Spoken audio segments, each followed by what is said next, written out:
Hello বন্ধুরা, তোমরা সকলে কেমন আছো? আশা করছি তোমরা সকলে অনেক ভালো আছো। আজ বানাবো বিরিয়ানি খুবই সিম্পলভাবে ঘরোয়া উপকরণ দিয়ে। প্রথমেই মাংসটা ভালোভাবে ধুয়ে ম্যারিনেট করতে রেখে দিলাম। তারপরে পেঁয়াজ, আদা, রসুন সব কিছু বাটা কমপ্লিট করে হাঁড়ির মধ্যে জল চাপিয়ে নুন, গরম মশলা দিয়ে কিছুটা পরিমাণ তেল দিয়ে চালটাকে দিয়ে দিলাম সেদ্ধ করতে।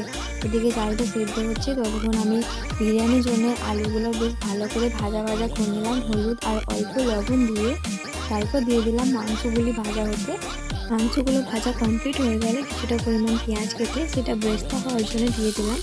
তারপর এখানে কিছু মশলা বাটা করেছিলাম, যে বাটা মশলাগুলো চিকেনের জন্য দিয়ে দিলাম। তারপর দিকে হালকা একটু মশলা দিলাম। এরপরে দিয়ে দেবো ফেটিয়ে রাখা টক দই, এটা দিতেই হবে।